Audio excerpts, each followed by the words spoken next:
Got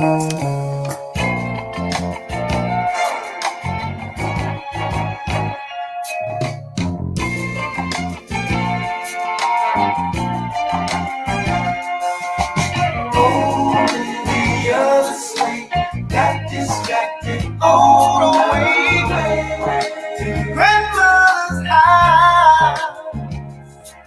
Oh, looking like floating came through the night, changed the way, and now she's turned out, lost and turned out, lost and turned out.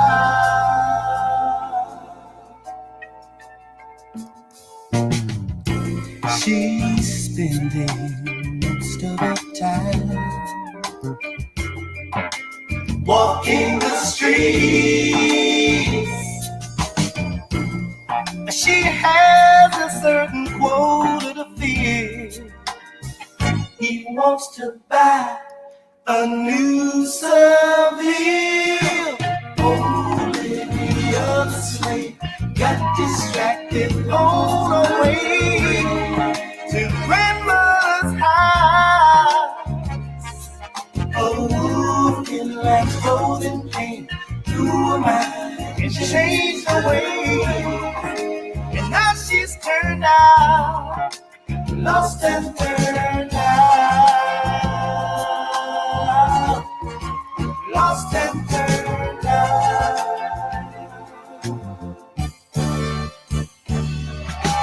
What is the world coming to? So many are used and abused. There's over 10 million girls who are lost in this world.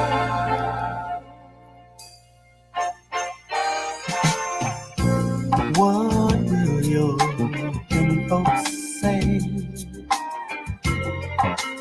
Olivia the slave, it must be breaking their hearts in two.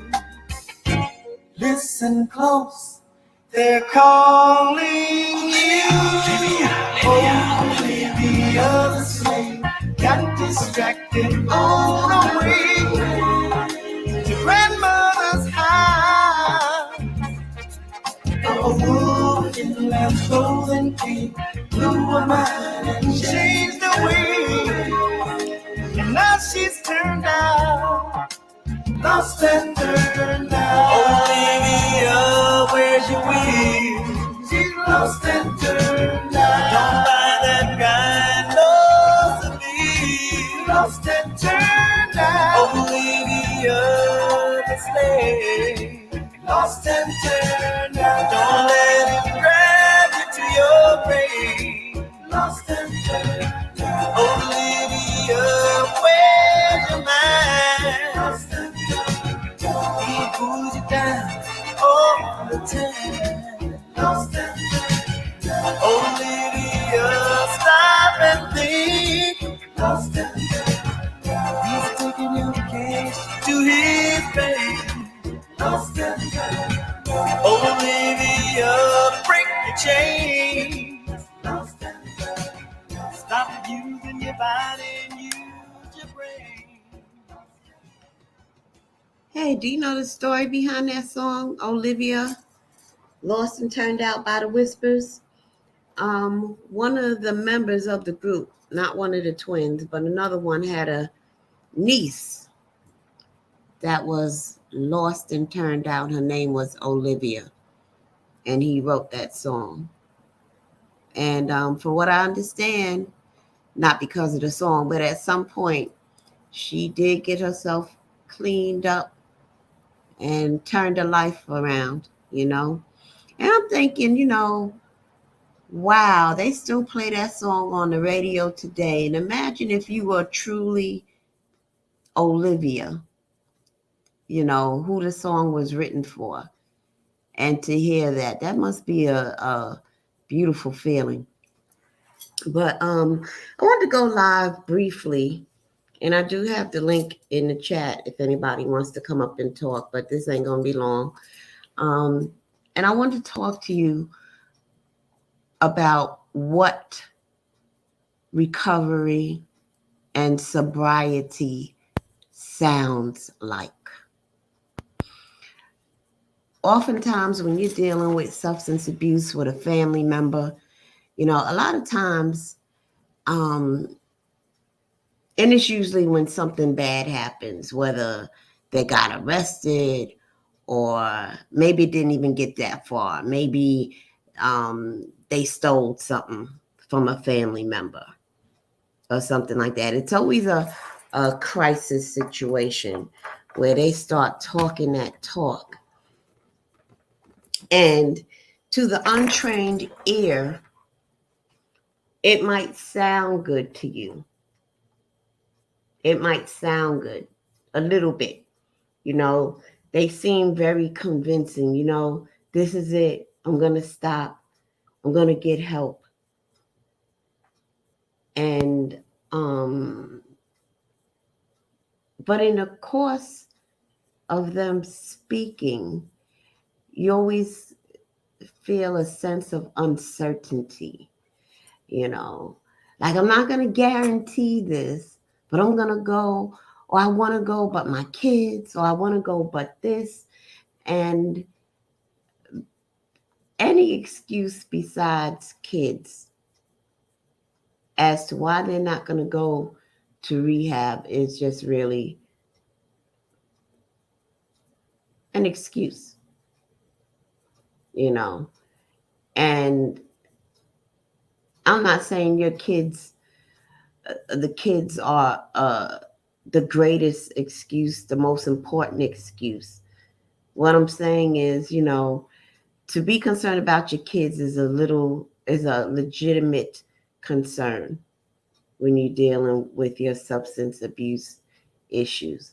But if you're in a position where your children will be fine if you're gone for 30 days, 60 days, or 90 days, then that just eradicates that whole concern.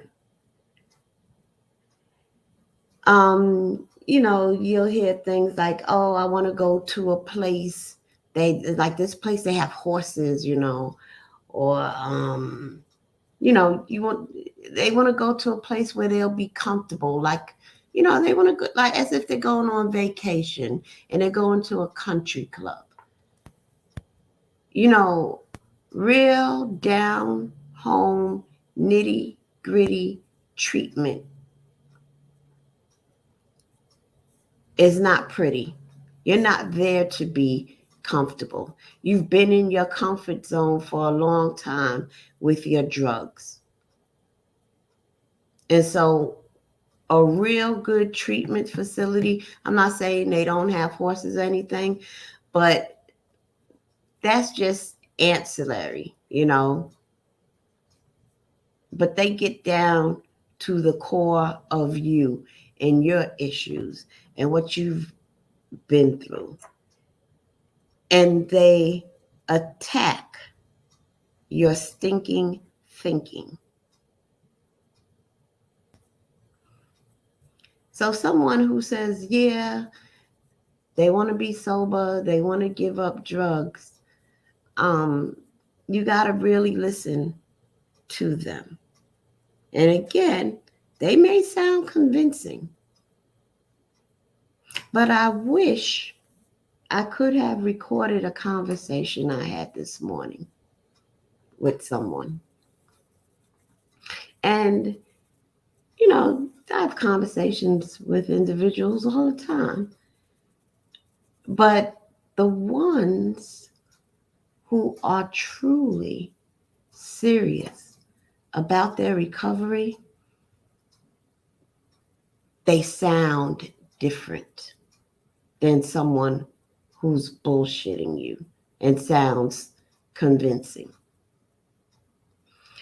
And if I can recreate a monologue of what I heard this morning from an individual, allow me to do so at this time.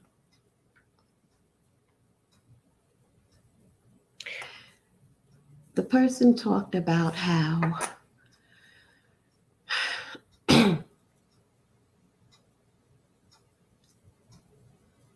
they said, my problem is that I'm an alcoholic. And it really got bad within 7 months. I've always been a social drinker, go out, have a couple of drinks.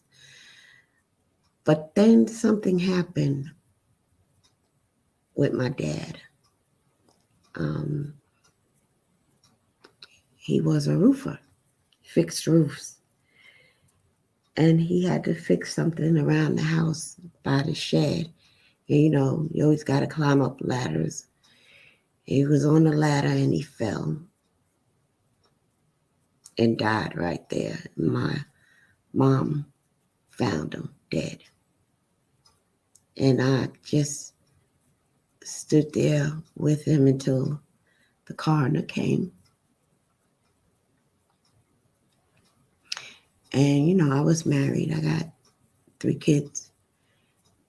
And, I loved my dad. He was such a great, funny guy.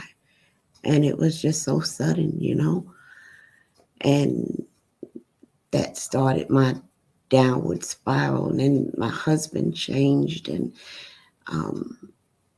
he just started beating me. And it was just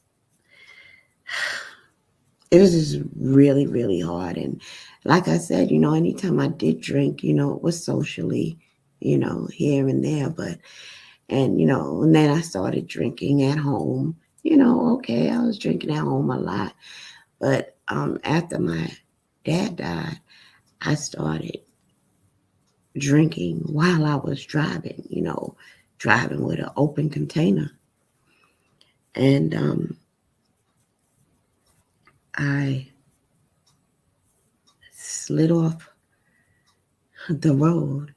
I just blacked out. I was drunk. I blacked out and just slid off the road. And I don't remember anything until the cop was pulling me out the car. And so, yeah, I got a DUI. I got arrested. I've never been in any trouble or anything like that. And, having to go back and forth to court.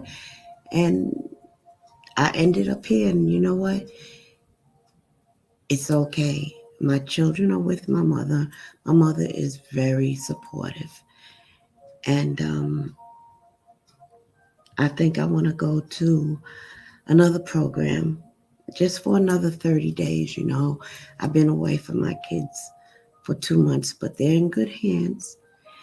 And another 30 days, what's another 30 days for me to get a little bit more stronger? But when I get home, let me tell you something. My mother has a breathalyzer. She can check me anytime she feels like it. And I'm also giving that authority to my daughter. My daughter is 14 years old. If she says, Mom, I want to give you a breathalyzer test, go right ahead. Because I'm going to need them to hold me accountable. This isn't easy. But I don't want to have to go through what I just went through. Oh my God, I could have, thank God I wasn't hurt, but I could have killed somebody else. I could have ruined the life of someone in their family. I could have destroyed my life. And where would my children be? Of course, they'll be with my mother, but, they would have been torn apart. And I just I can't do it anymore. I cannot risk putting my children, my mother, through a lot of pain because of my addiction. I can't do it. I don't want to do it. I'm done.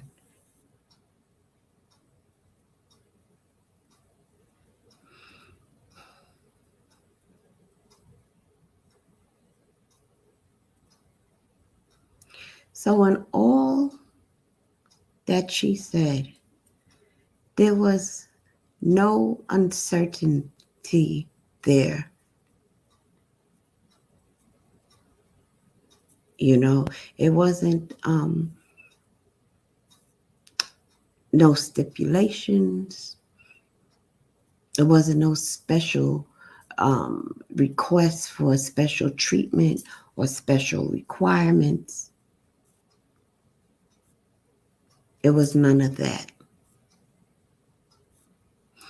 It was clearly about staying sober, learning about herself, learning her triggers, developing coping skills, replacing the time that she used to drink with uh, doing things, um, more constructive things,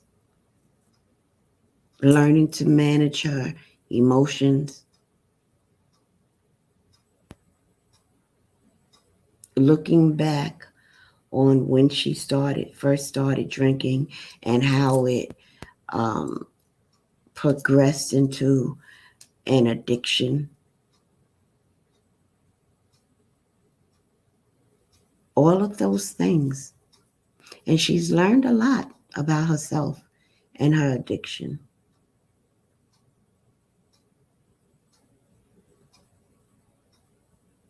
And I believe, the Lord had that woman have that conversation with me this morning for a reason. And I heard that's what sobriety sounds like.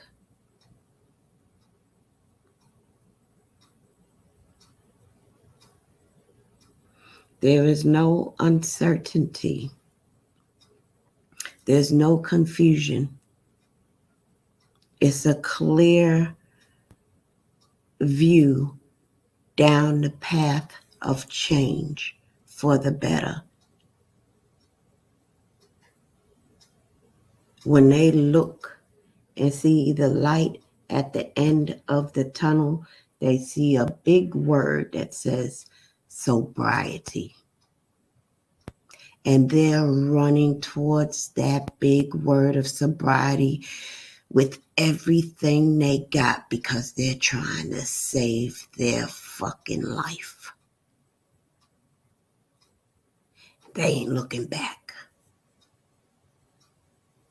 Nothing else matters. They are running towards their sobriety with blinders on. They see nothing else. They hear nothing else unless it has something to do with sobriety. Nothing else is more important than sobriety.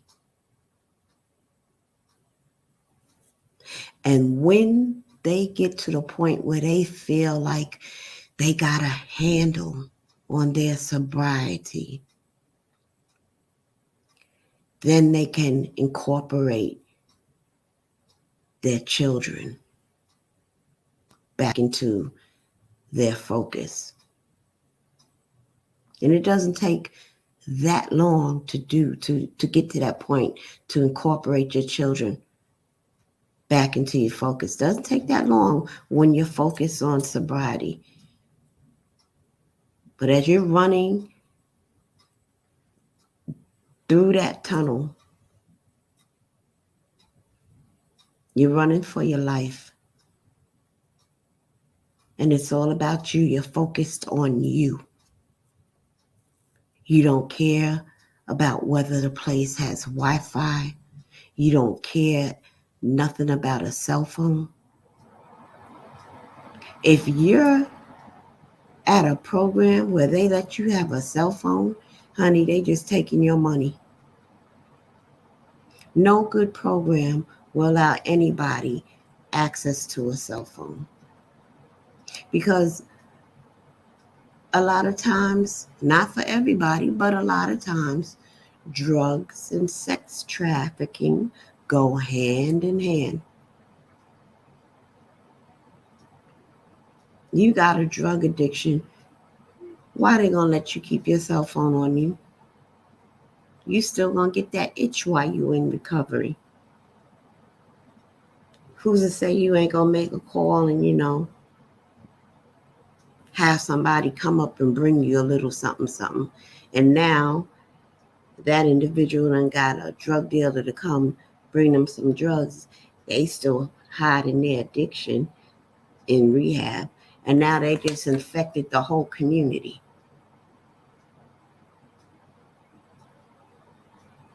That person who is not serious about their recovery has now brought drugs inside a residence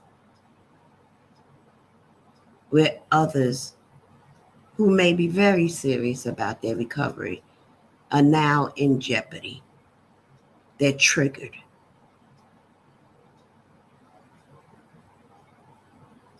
So no, they're not going to allow access to the internet, email, your cell phone.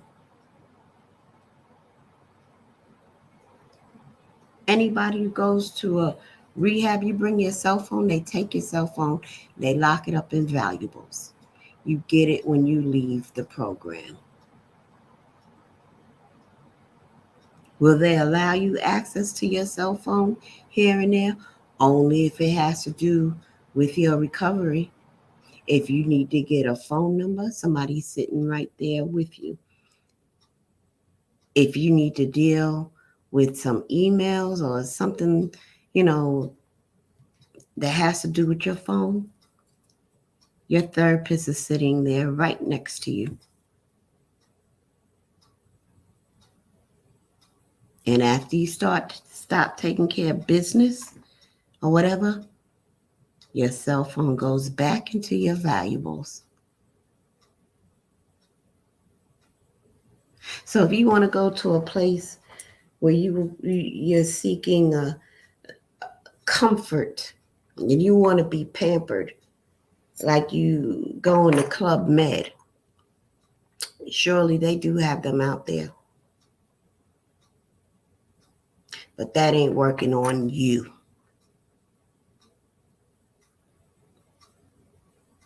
That's not digging down in your soul and pulling out all that gunk that needs to come out so you can be free. So you don't be a slave to drugs. Drugs ain't nobody's friend. Drugs is of the devil. And every time you hit that pipe, I want you to understand that you are sucking the devil's dick. Every time you pull on that pipe, you are sucking the devil's dick. Because the whole purpose is for those drugs. Whole purpose is to just destroy you. That's it. Abusing drugs has never improved anyone's life. I said abusing drugs has never improved anyone's life. Either you end up in prison or in the grave. And then before you get to either of those places, it's a whole lot of bullshit and wicked things you've done to other people as well as to your own self. All to get high.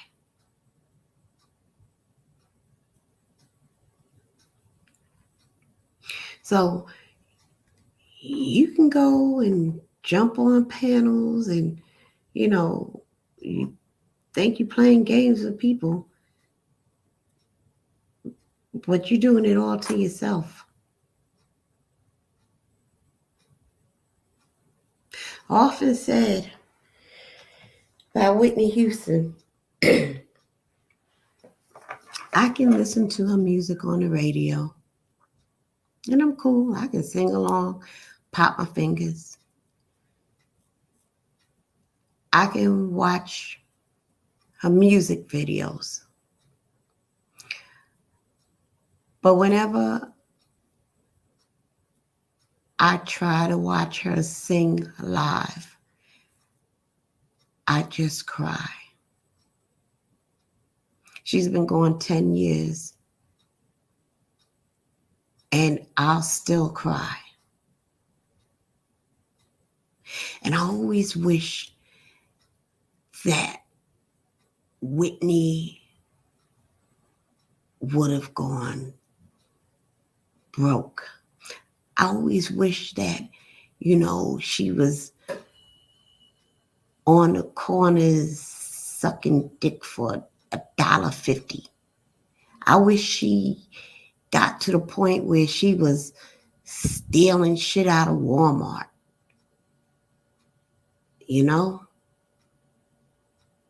I wish those things for her. Why are you wishing such things on somebody? Because I wish that was her rock bottom. I wish she would have got arrested for prostitution. I wish she would have got arrested maybe trying to rob a bank.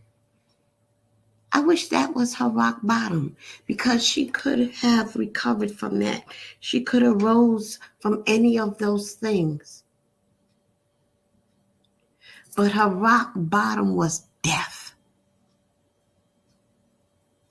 And you can't rise from death. It's final. That's it.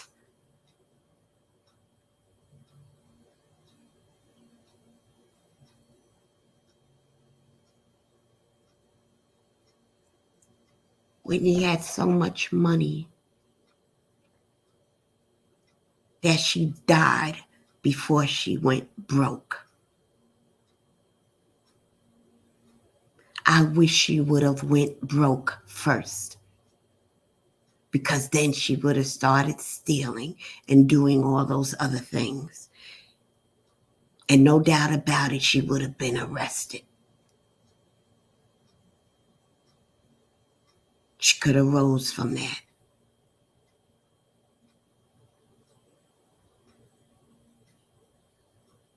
So her rock bottom was death.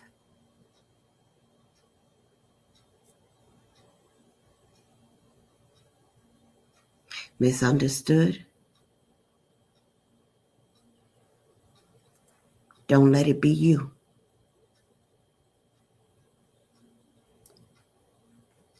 Don't let it be you.